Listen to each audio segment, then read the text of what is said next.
पिया घर चल, प्यासे हैं दीप गगन के तेरे दर्शन के, सजन घर जाना है।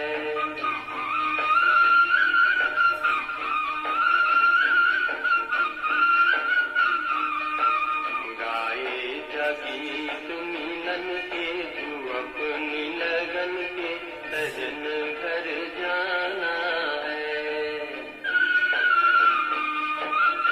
लुट न जाए जीवन का डेरा, मुझको है ये हम अकेले ये जग लुटेरा, पिछड़े न मिल के हम, बिगड़े नसीब न बन के ये दिन जीवन के, सजन घर जाना है।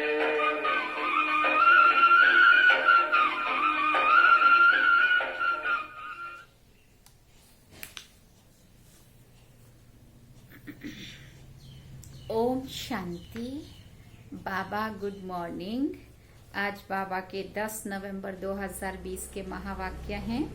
बाबा ने सार में कहा, मीठे बच्चे, आत्मा को सतो प्रधान बनाने का फुरना रखो, कोई भी खामी रह ना जाए, माया गफलत ना करा दे। बाबा ने प्रश्न पूछा, तुम बच्चों के मुख से कौन से शुभ बोल सदा निकलने चाहिए? तो बाबा ने उत्तर में कहा, सदा मुख से यही शुभ बोल बोलो कि हम नर से नारायण बनेंगे, कम नहीं। हम ही विश्व के मालिक थे, फिर से बनेंगे, लेकिन ये मंजिल बहुत ऊंची है, इसलिए बहुत बहुत खबरदार रहना है, अपना पोता मेल देखना है, एम ऑब्जेक्ट को सामने रख पुरुषार्थ करते रहना है, हार्ट फेल नहीं होना है। ओम शांति।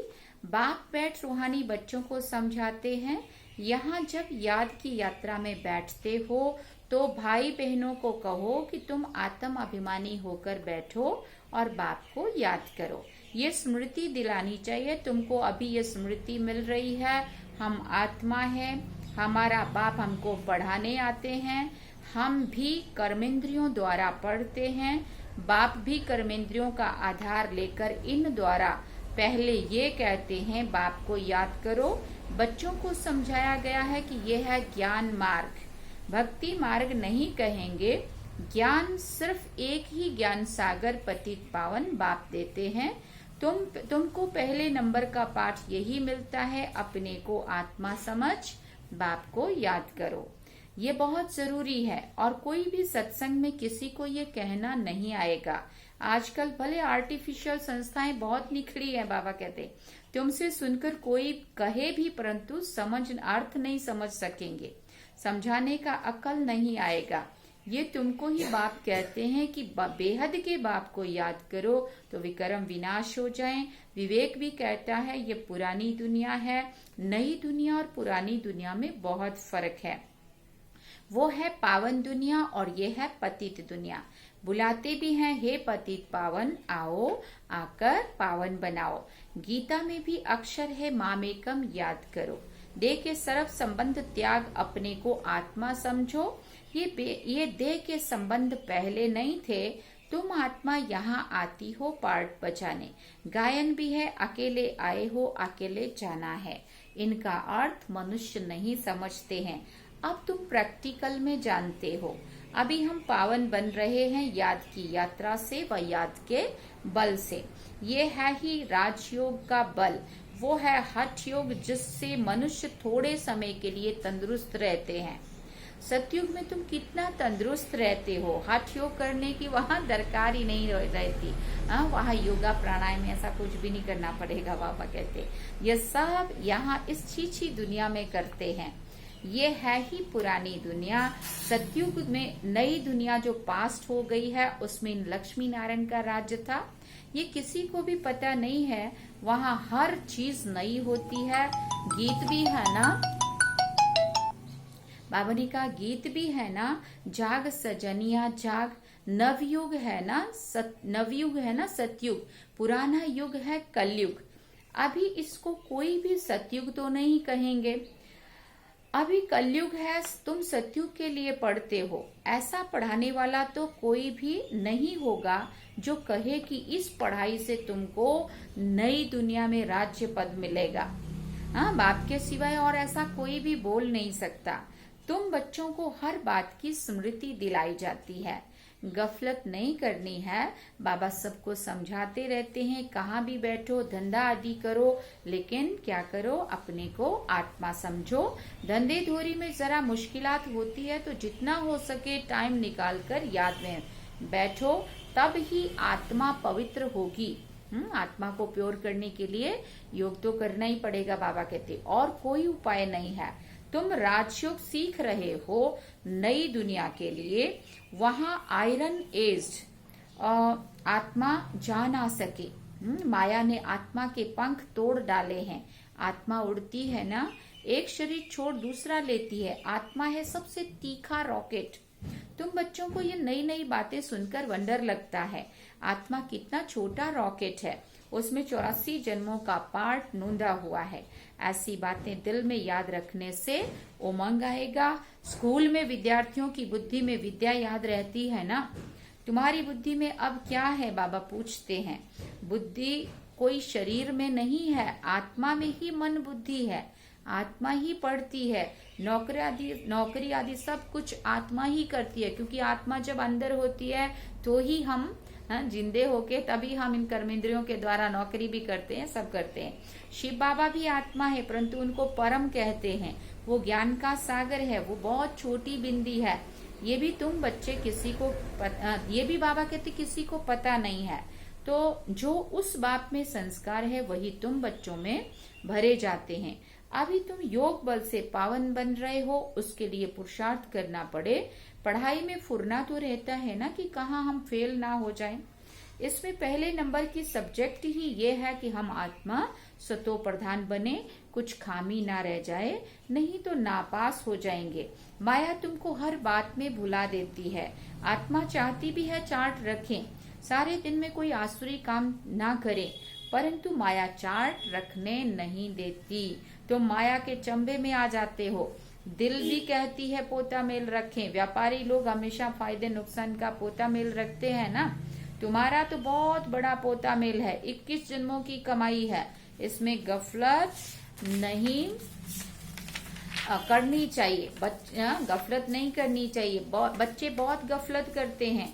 इस बाबा को भी तुम बच्चे सूक्ष्म वतन में स्वर्ग में भी देखते हो। बाबा भी बहुत पुरुषार्थ करते हैं, वंडर खाते रहते हैं। बाबा की याद में स्नान करता हूँ, भोजन खाता हूँ, फिर भी याद भूल जाता हूँ, फिर याद करने लग पड़ता हूँ। ब्रह्मा बाबा अपना अनुभव सुना रहे हैं। बड़ी सब्जेक्ट ये है, इस बात में कोई भी मतभेद आ नहीं सकता। गीता में भी है, देह सहित देह के सब धर्म छोड़ो, बाकी रही आत्मा। छोड़ो माना बुद्धि से भूलो। हाँ, देह को अपने को भूल आत्मा समझो। हाँ, देह को भूल अपने को आत्मा समझो। आत्मा ही पतित तमो प्रधान बनी है। मनुष्य फिर कह देते हैं आत्मा निर्लेप है। आत्मा सो परमात्मा सो आत्मा है, इसलिए समझते हैं आत्मा में कोई लेप शेप नहीं लगता है। तमोगुणी मनुष्य शिक्षा भी तमोगुणी देते हैं, सतोगुणी बना ना सके। भक्ति मार्ग में तमो प्रधान बनना है। हर एक चीज पहले सतो प्रधान फिर रजो तमो में आती है।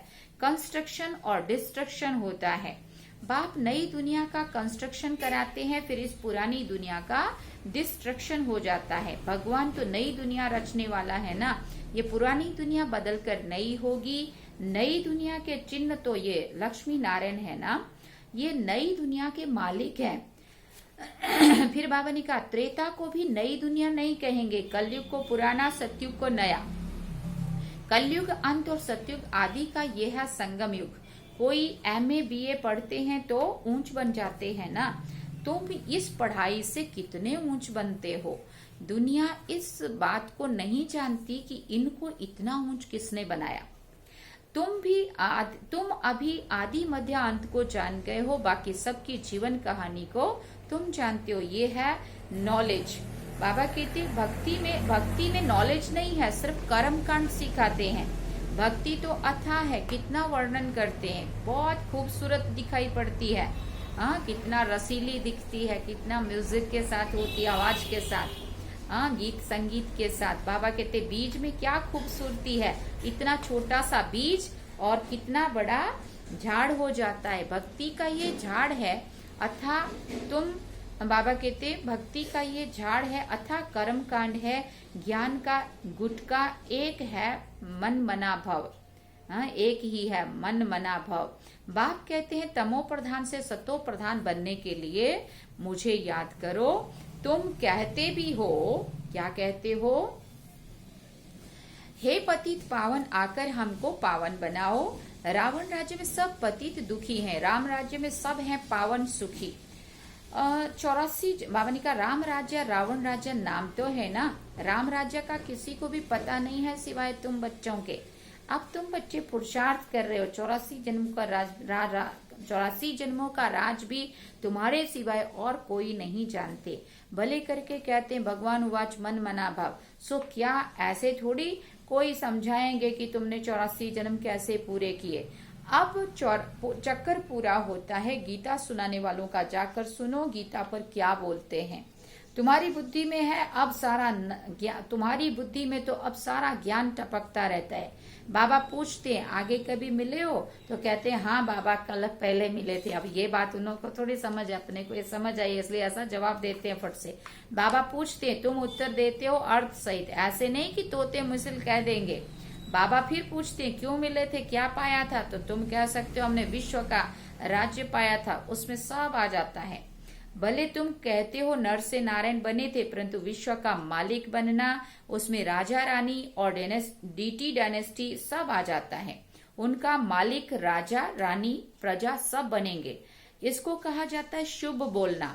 हम तो नर से नारायण बनेंगे, कम नहीं। बाप कहेंगे हाँ बच्चे पूरा पुरुषार्थ करो। हाँ, अपना पोता मेल भी देखना है, इस हालत में हम ऊंच पद पा सकेंगे व नहीं।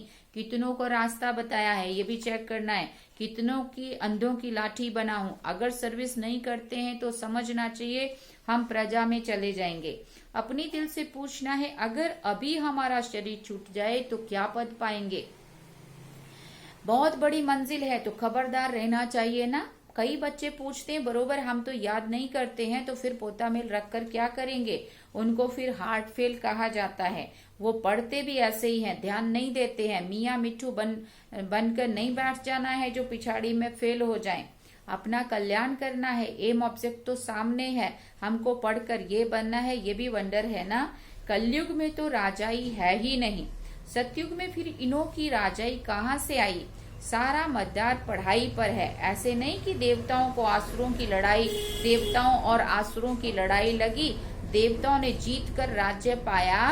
अब आसुरों और देवताओं की लड़ाई लग कैसे सकती है। वो सतयुगी देवता है और वो कलयुगी आसुर। तो बाबा कहते वो दोनों की ऐसे कैसे लड़ाई लग सकती है। ना कौरवों और पांडवों की लड़ाई है। लड़ाई की तो बात ही निषेध हो जाती है। पहले तो ये बताओ कि बाप कहते देह के सब संबंध छोड़ अपने को आत्मा समझो। तुम आत्मा अशरीरी आई थी, अब वापस जाना है।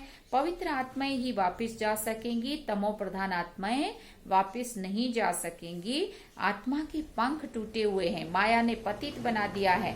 तमो प्रधान होने के कारण इतना दूर पवित्र जगह जा नहीं सकते हैं। अभी तुम्हारी आत्मा कहेगी, क्या कहेगी कि हम असुल परम धाम के रहने वाले हैं। यहाँ 5 तत्वों का पुतला लिया है पार्ट बजाने के लिए। मरते हैं तो कहते स्वर्गवासी हुआ। फिर बाबा पूछते कौन हुआ, वहाँ क्या शरीर गया या आत्मा गई। शरीर तो जल गया, बाकी रही आत्मा। स्वर्ग में तो जा नहीं सकती। फिर बाबा ने कहा मनुष्यों को तो जिसने जो सुनाया वो कहते रहते हैं। फिर बाबा कहते भक्ति मार्ग वालों ने भक्ति ही सिखलाई है, ऑक्यूपेशन का किसी को भी पता नहीं है। शिव की पूजा सबसे ऊंच कहते हैं, ऊंच से ऊंच शिव है, उनको ही याद करो, सिमरन करो। माला भी देते हैं, शिव शिव कहते माला फेरते रहो। अर्थ बिगर अर्थ माला उठाए शिव शिव कहते रहते, या ओम नमः शिवाय से जैसा कह दिया गुरु ने कि ऐसा माला फेरो, ऐसा फेरते रहते। अर्थ कुछ भी नहीं समझते हैं। अनेक प्रकार की शिक्षाएं गुरु लोग देते हैं। यहाँ तो एक ही बात है, बाप खुद कहते हैं मेरे को याद करने से क्या होगा, विकर्म विनाश होंगे। शिव शिव मुख से कहना नहीं है, क्योंकि ये बुद्धि को उसके साथ, मन को उसके साथ लगाने की बात है, ये मुख से बोलने की बात नहीं है। बाबा ने कहा बाप का नाम बच्चा थोड़ी सिमरन करता है, ये है सब गुप्त, किसी को भी पता नहीं है कि तुम क्या कर रहे हो। जिन्होंने कल पहले समझा होगा वही समझेंगे। नए नए बच्चे आते रहते हैं, वृद्धि को पाते रहते हैं। आगे चलकर ड्रामा क्या दिखलाता है सो साक्षी होकर देखना है। पहले से ही बाबा साक्षात्कार नहीं कराएंगे कि ये होगा, फिर तो आर्टिफिशियल हो जाए। ये सब बड़ी समझने की बातें हैं। तुमको समझ मिली है, भक्ति मार्ग में तो बेसमझ थे। तुम जानते हो ड्रामा में भक्ति की भी नूंद है। अभी तुम बच्चे समझते हो हम इस पुरानी दुनिया में रहने वाले नहीं है। स्टूडेंट को ये पढ़ाई बुद्धि में रहती है, तुमको भी मुख्य पॉइंट्स बुद्धि में धारण करनी है। नंबर 1 बात अलफ पक्का करो तब आगे चलो, नहीं तो फालतू पूछते रहेंगे। बच्चियां लिखती है फलाने ने लिख कर दिया है कि गीता का भगवान शिव है, तो ये बिल्कुल ठीक है। भले ऐसे कहते हैं परंतु बुद्धि में कोई बैठता थोड़ी है। अगर समझ जाए कि बाप आया हुआ है तो ऐसे बाप से हम जाकर मिलें, वर्षा लेवें। एक को भी निश्चय नहीं बैठता, फट से एक की भी चिट्ठी नहीं आती। बाबा कह रहे हैं भले करके लिखते भी हैं कि नॉलेज बड़ी अच्छी है, परंतु इतनी हिम्मत नहीं होती है जो समझें कि वाह ऐसा बाबा जिससे हम इतना समय दूर रहे, भक्ति मार्ग में धक्के खाए, वो अब विश्व का मालिक बनाने आए हैं। तो फिर भागकर आ जाएं। अगर ऐसा निश्चय हो जाए कि ऐसा बाबा कि जिनको भक्ति मार्ग में हमने कितना ढूंढा, कितने उसके लिए धक्के खाए, वो बाबा भी आया हुआ है और वो विश्व का मालिक बना रहा है, अगर ये बात समझ में आ जाए तो बाबा कहते भाग के आएंगे, आगे चलकर निकलेंगे। अगर बाप को पहचाना है, ऊंच ते ऊंच भगवान है तो उनका बनो ना। समझानी ऐसी देनी चाहिए जो कपाट खुल जाए, बाबा कहते। अच्छा, मीठे मीठे सिकिल दे बच्चों प्रति माता पिता बाप दादा का याद प्यार और गुड मॉर्निंग। रूहानी बाप की रूहानी बच्चों को नमस्ते। हम रूहानी बच्चों की रूहानी माता पिता बाप दादा को दिलवा चांद सिकवा प्रेम से याद प्यार, गुड मॉर्निंग, नमस्ते, थैंक्स बाबा जी। अब धारणा के लिए मुख्य सार है। पहला पॉइंट, धंधा आदि करते आत्मा को पावन बनाने के लिए समय निकाल याद की मेहनत करनी है। कोई भी आसुरी काम कभी नहीं करना है। दूसरी बात, अपना और दूसरों का कल्याण करना है। पढ़ाई पढ़ना और पढ़ाना है, मियाँ मिट्ठू नहीं बनना है। याद का बल जमा करना है। फिर बाबा ने वरदान में कहा साकार बाप को फॉलो कर नंबर 1 लेने वाले संपूर्ण फरिश्ता भव। नंबर 1 आने का सहज साधन है। जो नंबर 1 ब्रह्मा बाप है उसी 1 को देखो।